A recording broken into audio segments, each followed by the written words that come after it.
It started as a whisper, too soft for normal ears.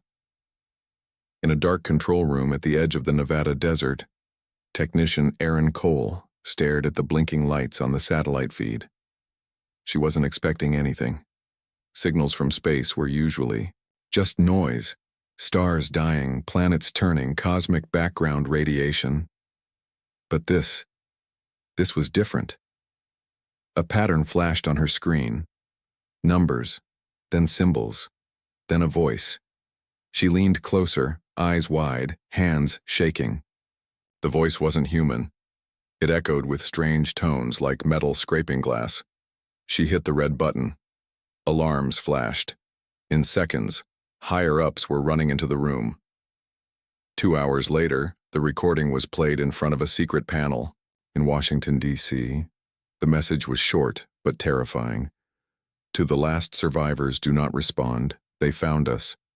Carthan Prime has fallen. We die not as cowards, but as the final warning. Do not come. Do not awaken Earth. The room went silent.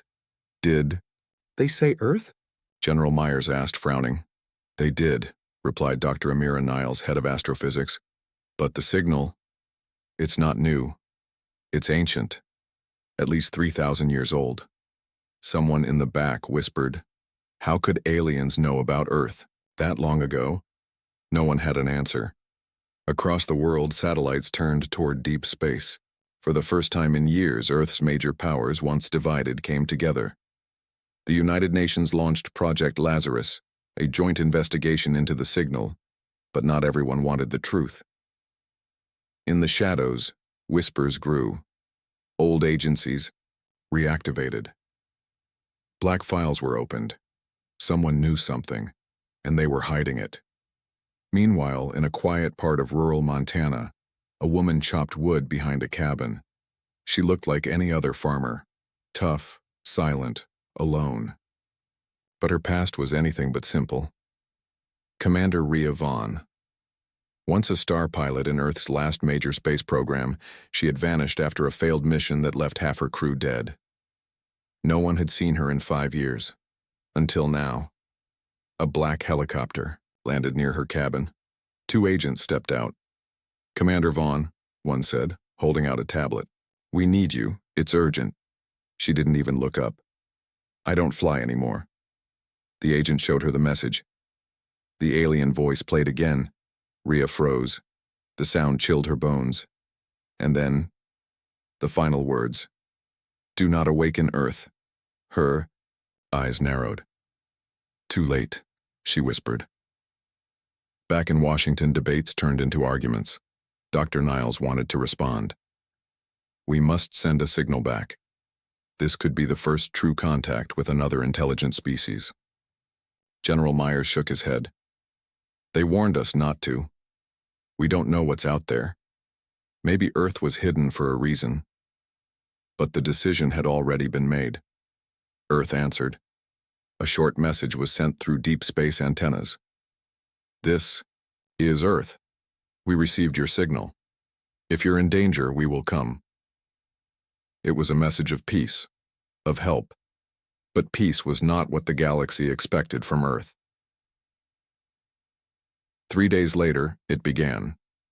Telescopes across the planet picked up movement. Something fast, something big. Not a comet. Not debris. A ship. It entered the solar system without slowing down. Defense systems on the moon triggered alerts. Mars colonies went into lockdown. At last, the ship stopped just outside Earth's orbit. It looked like a spear made of glass and bone. No human design. Earth's Defense Council panicked. Fighter ships were sent. But before they could reach it, the alien ship sent a signal. One word.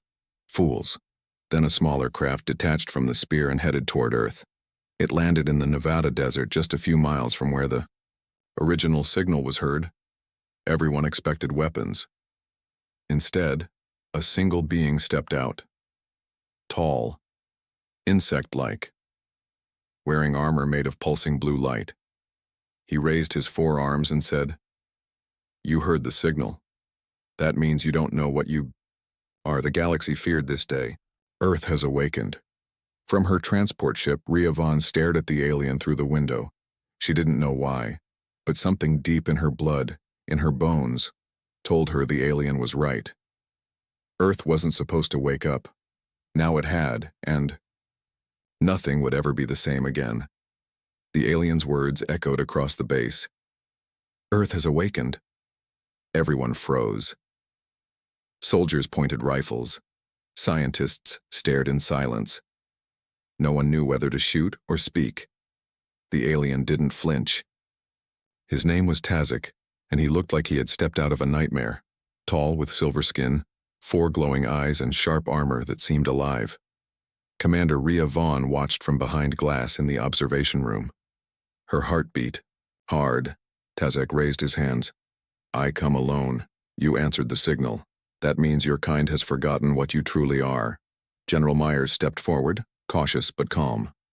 Who are you, and what do you want from Earth? Tazek's voice was quiet but clear.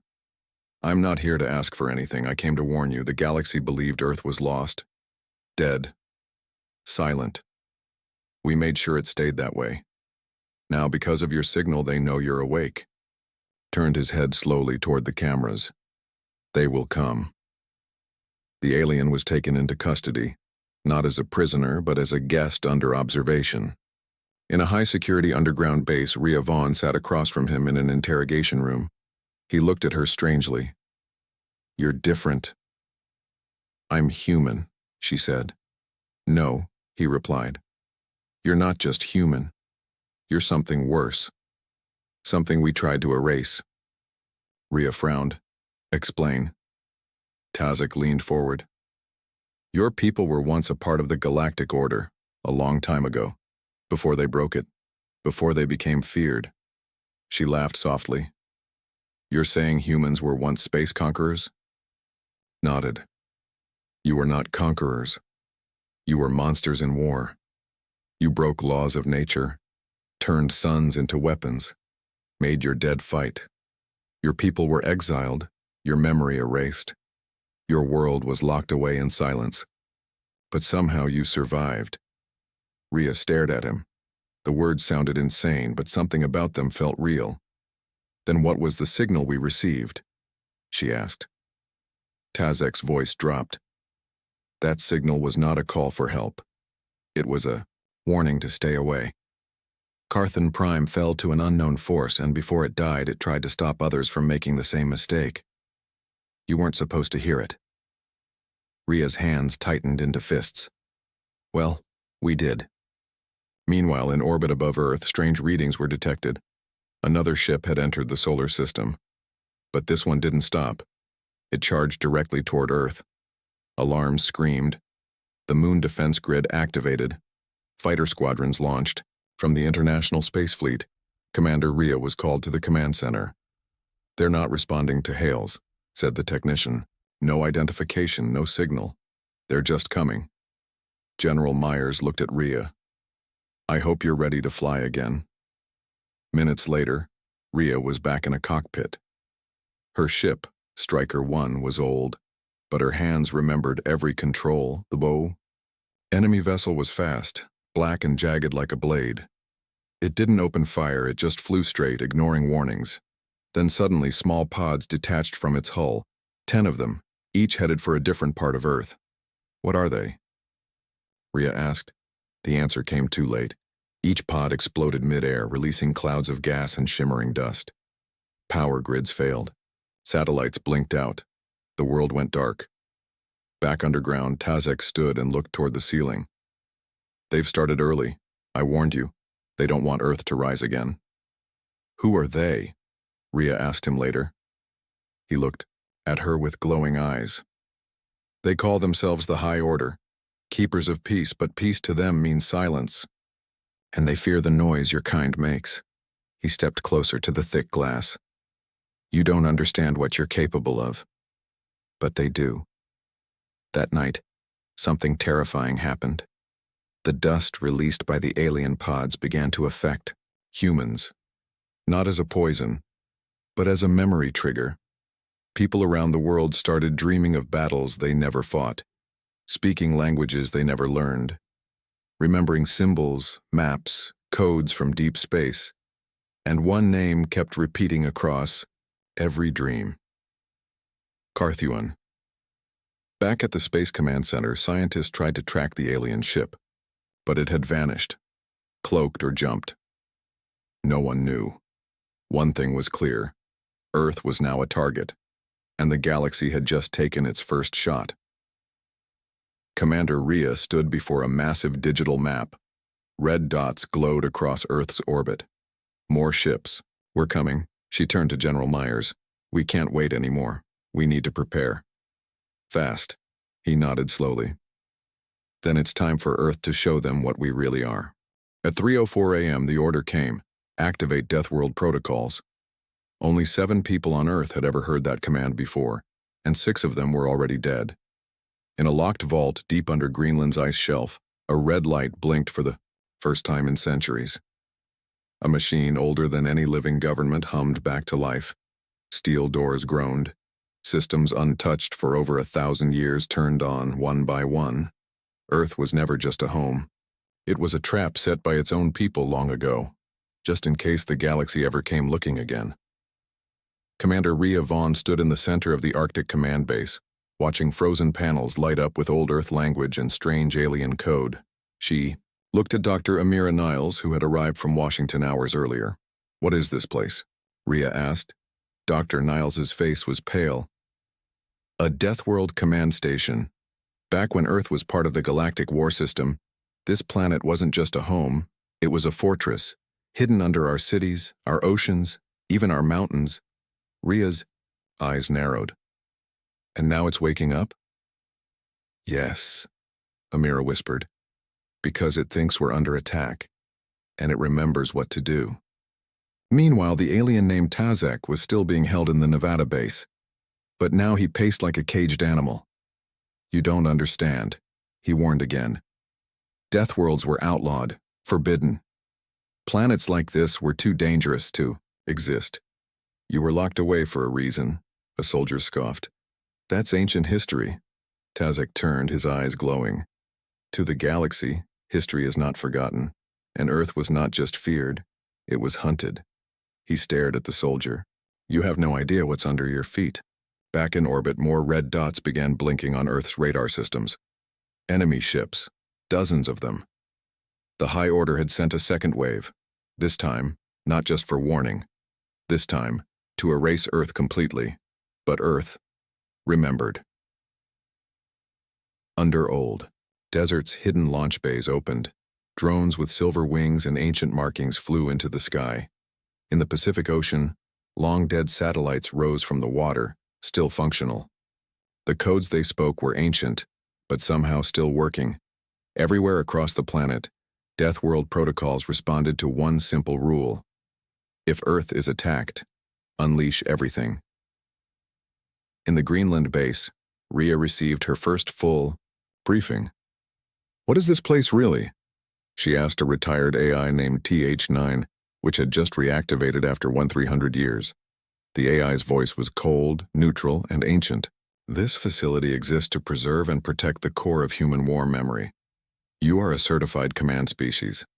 All weapons are authorized. Do you wish to unlock Vault Ares?" Rhea looked at Dr. Niles, who shook her head. "We don't know. What's in there? It could be nuclear. Worse." But outside, enemy ships were beginning to descend through Earth's atmosphere. The sky above New York turned black with energy clouds. Paris went dark. Moscow vanished from satellite view. Rhea clenched her fist. "Unlock it." Vault Ares opened. Inside were things even Rhea had never imagined. Weapons with no visible moving parts. Boxes marked with red alien symbols. Armor that shimmered like liquid metal. And in the center, a single starship. Black, silent, waiting. The AI's voice returned. "Ship identified. Revenant class. Humanity's last blade. Pilot authorized. Commander Rhea Vaughn." Rhea stepped forward. The ship seemed to breathe. It wasn't just technology. It was alive in some way. A fusion of human science and forgotten alien horrors. She entered the cockpit. The ship welcomed her like an old friend. Across the world, chaos grew. The High Order sent down their warriors, tall, white-armored beings with glowing weapons. Earth's cities fell into battle.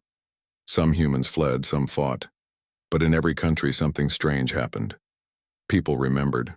Men and women who had never touched a weapon suddenly knew how to command drones. Teenagers hacked enemy ships without knowing how. Children spoke alien words in their sleep, words that opened hidden bunkers, summoned machines, or reactivated old defenses. The alien dust from the pods. It hadn't killed anyone. It had unlocked what was buried deep in human blood, the memory of what they once were. Ria's ship rose into the sky like a blade ready to strike. Enemy ships closed in, but they didn't know what they were facing. The Revenant moved like nothing in Earth's current fleet. It bent around gravity, dodged lasers before they were fired, and when it hit back, it didn't use missiles or bullets, it used silence. A beam of pure stillness cut through an enemy cruiser. No sound, just death. In seconds, the ship exploded. From the observation base, General Myers watched, stunned. "That ship, it's not just old tech," he whispered. "It's something else." Dr. Niles nodded. "It's human tech before we forgot who we were." Tazek watched the skies burn from his holding cell. But this time, he didn't look afraid. He looked satisfied. He turned to the guard. "I told you," he said. "You weren't supposed to wake Earth now. The galaxy will remember." The sky over Earth was no longer blue.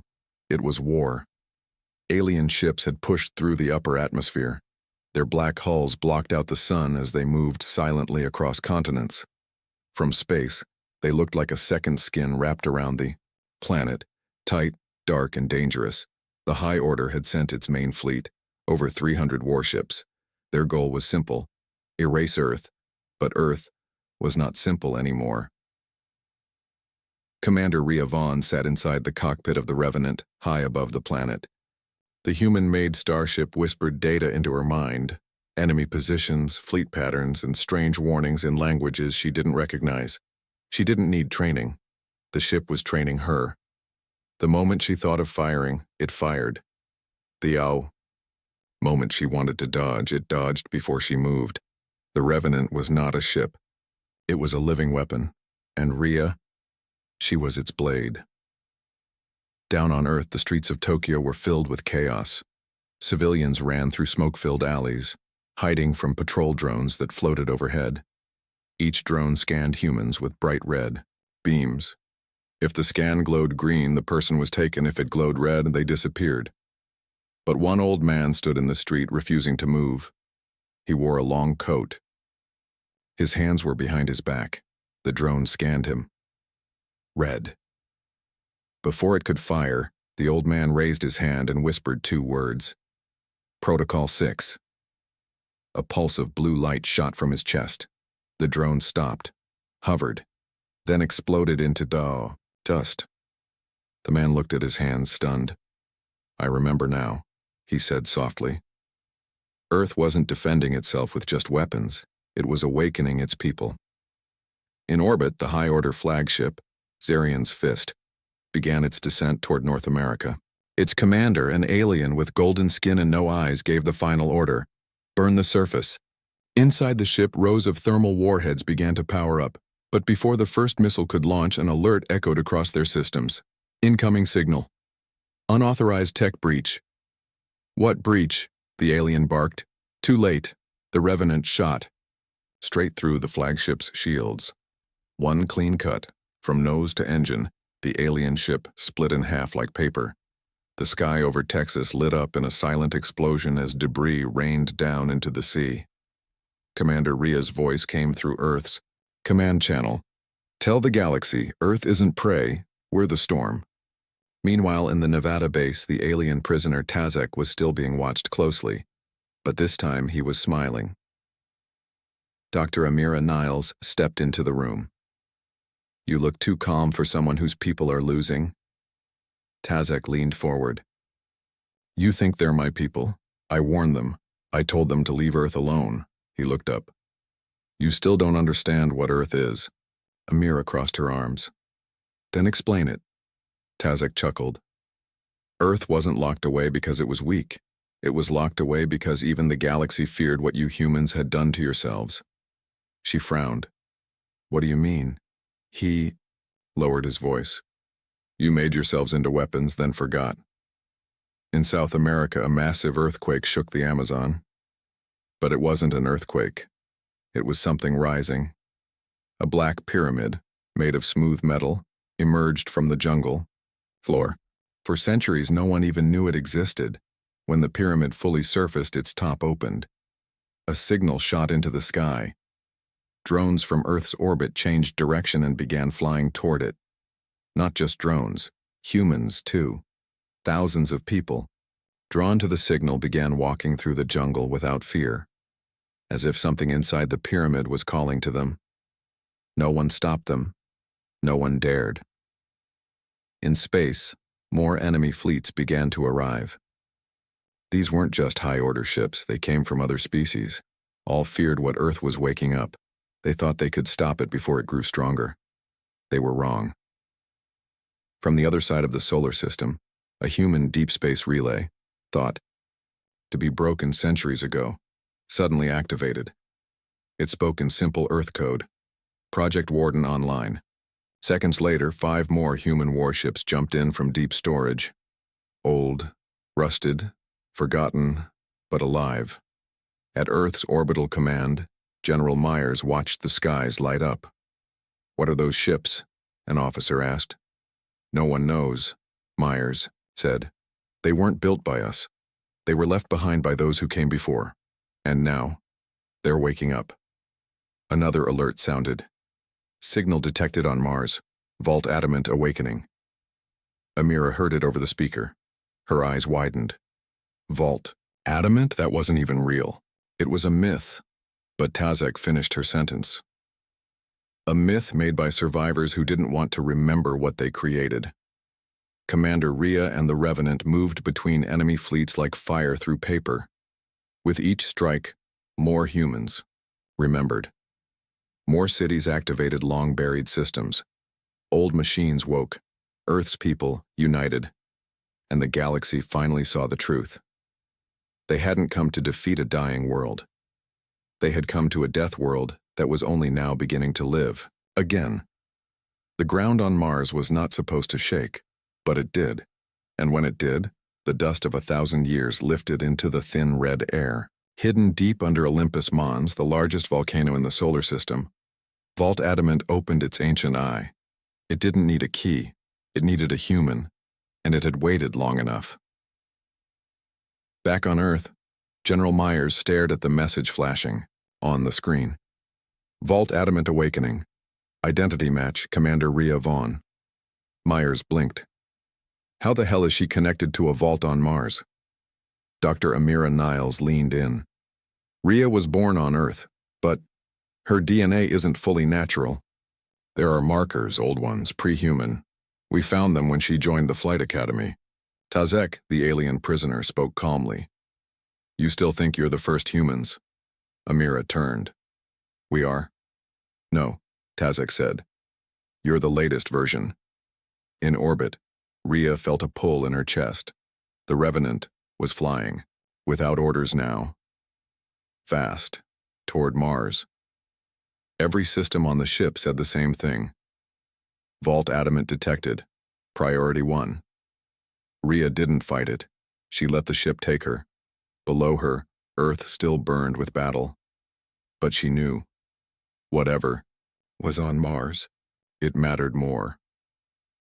As the Revenant approached Mars, the planet responded. The surface cracked in straight lines, forming ancient symbols only visible from orbit. Symbols older than any Earth language. A voice spoke into Rhea's mind. Not through speakers, straight into her brain. You are the last daughter of the first sky. You carry the blood of those who knew the stars. Rhea whispered. Who are you? I am the lock. You are the key. The ship landed outside the vault entrance. It wasn't a door. It was a wall of glowing stone, with a single handprint glowing in white. Rhea stepped forward. Her hand fit perfectly. The ground rumbled, the mountain groaned, and then it opened. Inside was not darkness. Inside was light, a white chamber with walls that moved, pulsed, and whispered like a heartbeat. Floating in the center was a single object, a sphere made of silver and shadow, spinning slowly. Around it were fragments, broken machines, old weapons, armor with burn marks from wars no one remembered. Rhea stepped closer. The sphere floated toward her and touched her forehead. In an instant, her mind exploded with visions. Not dreams, memories, but not her own. She saw humans with golden eyes walking on alien planets, commanding fleets of living ships. She saw a great war long before Earth had cities, a war so terrible the galaxy had erased it. She saw Earth, not as a home, but as a prison. The last survivors of that ancient war had sealed themselves inside Earth to forget what they were, to stop what they had become. The vault was not hiding power, it was hiding truth. Rhea fell to her knees, gasping. The sphere floated back, now dim. But the knowledge stayed inside her. She wasn't just a pilot. She was descendant of the first builders, the ones who had created the Revenant and the lost technologies waking up across Earth. And now that she remembered, she could use it. Back on Earth, human forces began winning small battles. Old machines activated across the planet, mechs in Africa, flying sentinels buried under Antarctica, and weapons hidden beneath city parks and old ruins. But the enemy was growing desperate.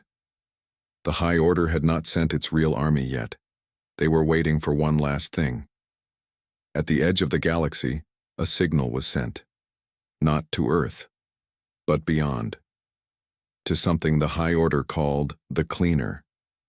A machine race, unstoppable. Its job was simple.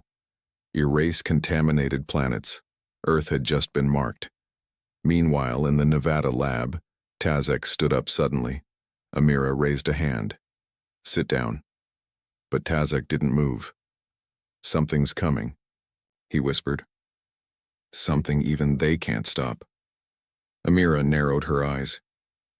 What is it? He looked at her, no longer mocking, no longer calm. Your galaxy has a failsafe. And now, it's waking up. On Mars, Rhea stepped back onto the Revenant. She didn't speak. The ship had changed. It was brighter, smarter. The panels hummed with new energy. New symbols glowed on the walls, ones that now made sense to her. She sat in the pilot's seat and whispered one word. Home. The ship jumped instantly, back to Earth, faster than light. No delay. No time wasted. Earth needed her, because whatever was coming now wasn't coming to conquer. It was coming to end everything. The first warning came from Jupiter. A science station orbiting Europa sent a final signal before it vanished from all sensors. Object detected.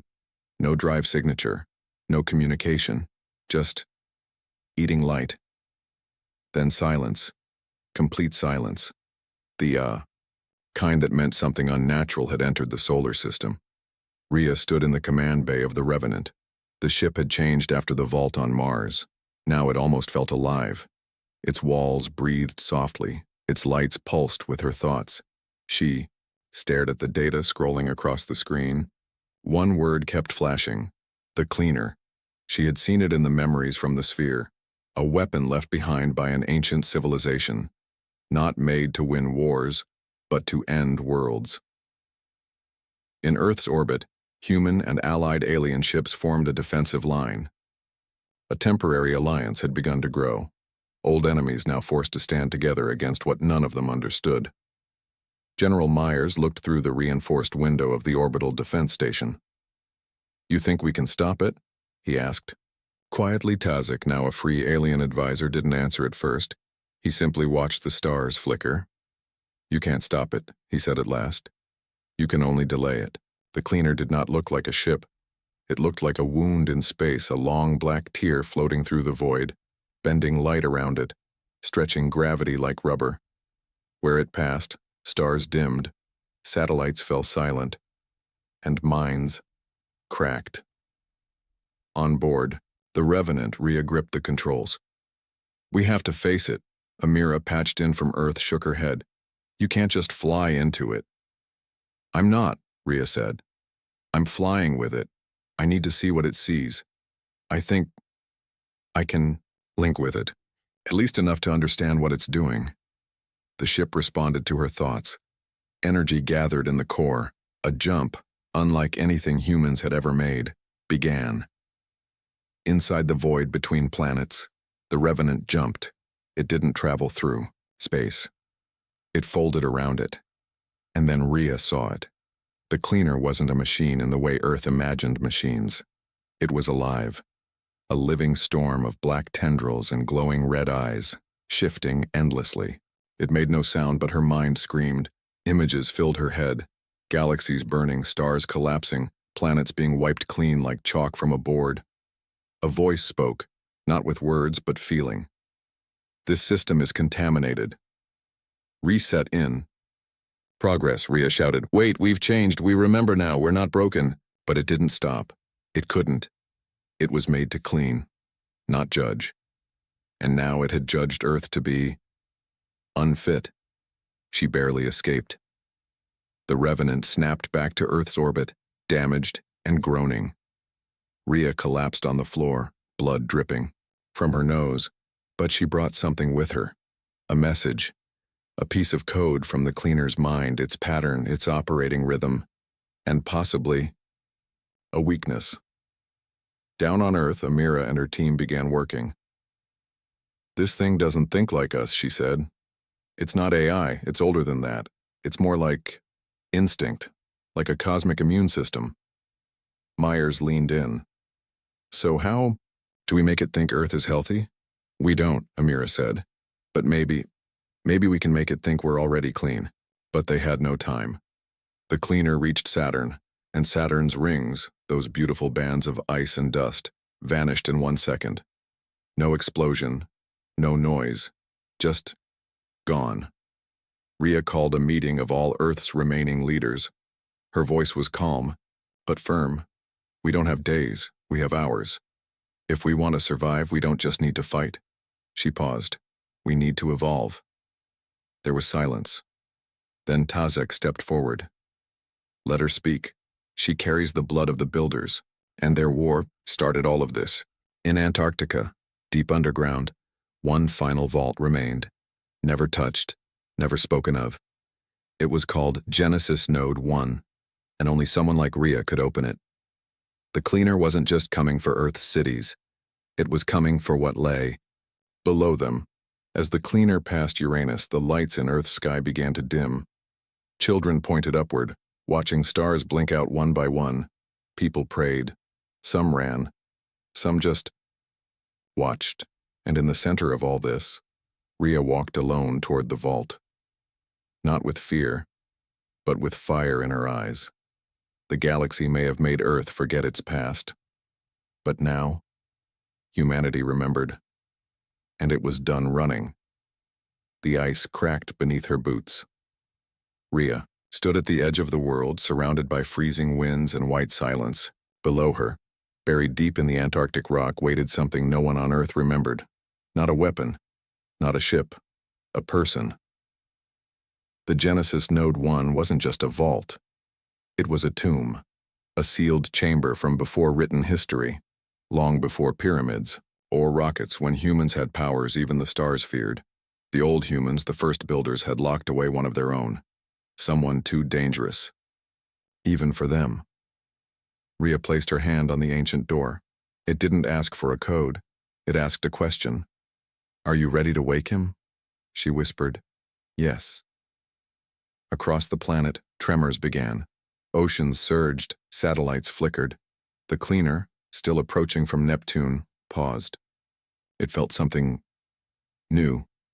A signal from Earth, a forgotten heartbeat. Inside the vault, lights flickered on for the first time in over 100,000 years. Glass cracked, and a man opened his eyes. He didn't look old. He didn't look young. He looked like someone who had seen the end of galaxies. Rhea stepped forward. "Do you know who you are?" He blinked. breathing slow and steady, then nodded. I remember now. Who are you? She asked again. He turned to face her fully. His voice was deep, calm, and terrifying. I am what they tried to bury. I am the last human prime, and, this time, I won't be caged again. News of the awakening spread instantly. Tazek, back in orbit, nearly fell to his knees. This isn't possible, he whispered. They found him. They actually found him. Dr. Amira paled. You knew about this? No one was supposed to survive that era, Tazek said. He's not just a soldier, he was Earth's final weapon. The cleaner began to react. For the first time in its journey, it changed direction, not drifting slowly toward Earth, but rushing. It felt threatened. It had cleaned thousands of systems, erased worlds like chalk on a board. But this was different. This time, Earth fought back. In Antarctica, the human prime, who once had no name, now called himself Aedric. He stood with Rhea atop the vault, staring into the sky. Your blood, he said to her, carries what's left of our kind, but you're untrained, untamed. That's why the cleaner was sent. She nodded. We forgot. We got weak. He smiled faintly. You didn't get weak. You became human again. That's something even I failed to do. In orbit, the Revenant came alive again. It recognized Aedric. Old code unlocked. Its shape shifted, becoming larger, darker, more advanced. A war form last seen before the fall of the First Empire. Inside, energy surged. Weapons no human had names for came online. The final battle had come. Rhea and Aedric boarded the Revenant. Together, Earth's final message was sent. We are not prey, we are not forgotten. We are humanity reborn. As the cleaner entered the inner system, its tendrils reached toward Earth's magnetic field. Lightning storms struck the planet. Tidal waves rose. But then, the Revenant fired. Not with bullets, with memory. The ship projected the full, brutal, beautiful history of humanity into the mind of the cleaner. Our music, our wars, our laughter, our failures, every death, every dream. And then Aedric did something no one expected. He opened a direct neural link with the cleaner. He screamed in pain. So did the stars. But he pushed harder. You're not a weapon. You're a mirror, he told it. You show us who we were, but now, look at who we've become. The cleaner paused. Its massive black body trembled. Red eyes blinked. For the first time, it hesitated. And then it made a sound. A low, grinding tone across all frequencies. Tazek gasped. That's a reset tone. It's pulling back. Over the course of 10 long minutes, the stars began to shine again. Saturn's rings slowly reformed, data showing that the cleaner had rebuilt them. Mercury cooled. Mars calmed. And Earth? Earth lived. The cleaner's form collapsed into a single bright point. Then it spoke. Once. Contamination reevaluated. Humanity. Unstable, but worthy. Cleansing. Halted. And then it vanished. Gone. Silence fell over Earth. No fireworks. No cheering, just a heavy breath shared by billions. The war was over, and humanity had been judged worthy to continue. Aedric turned to Rhea. Your people will rebuild. She nodded. You could lead them. No, he said. You will. My time has passed. I am a shadow of what came before. He walked back into the vault. Door closed, and this time by his own choice.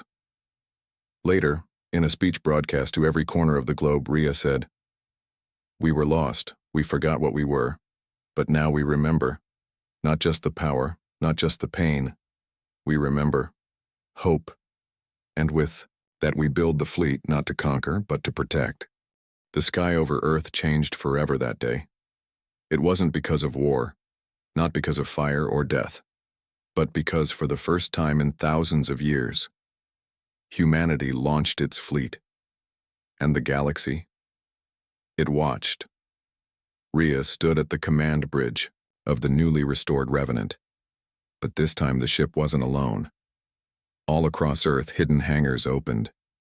From beneath deserts, oceans, and mountains, ships of ancient design rose. Vessels the world didn't even know it had. Some were old. Some were new. All were human. The United Earth Assembly, created just days earlier, had passed one final order. We do not fly to conquer. We fly to warn. The darkness came for us.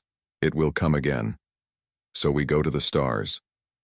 So the next time we'll be ready. Crowds gathered in every city. Tears filled their eyes as the fleet lifted into the clouds, engines burning like new suns. Children reached up to the sky. Elders whispered, "We're finally going back." The first fleet, named Project Horizon, carried Rhea as commander, Tazek as alien advisor, Amira as science lead, and over 1,000 trained humans, each one chosen for their courage. But more important than the crew was the message, as I. Earth faded behind them. Tazek turned to Rhea. "You do realize," he said carefully, "that many alien empires fear your kind now." "I know," Rhea said. "Some will attack you. I'm counting on it." The fleet's first destination wasn't a star. It was a memory, the place the signal came from. An ancient human outpost, buried on the edge of known space. A blackened world with ruins covered in crystal and dust. When they arrived, the fleet stopped in awe. There were names carved in the metal. Thousands. Rhea reached out, brushing away the frost. "They left this for us." The ruins still had power, and inside one of them was a beacon, still blinking, still waiting, still repeating the same message. "If you're hearing this, then humanity survived. Come find us. We're out here. We're waiting for home." Gasps filled the comms. "Wait," Amira said, voice shaking. "You mean..." Tazek nodded slowly. "Some humans escaped the fall. Then, somewhere out there..." Rhea grinned. "They're alive." The fleet set course for the coordinates hidden in the beacon. A path, a promise, but they were not the only ones who heard it. Across the galaxy, alien powers awoke. Insectoid swarms shivered in their hives. Machine empires froze mid-cycle. Even the ancient choir of stars, creatures made of light, turned toward Sol. One name passed through every data network, every dark system. Humans. They're coming. They remember. In the deep void, a shadow heard it too. The cleaner. Wasn't truly gone, it watched, but this time, it did not approach. It waited. And deep within its core, something new had formed. Respect. And a warning label. Do not engage without cause. Species 001 human. Unstable. Unbreakable. Unstoppable. Back on Earth, the stars looked different now. Not because they changed, but because now, Earth had a voice among them, and it spoke clearly, through every ship, through every act of defiance. "We are humanity.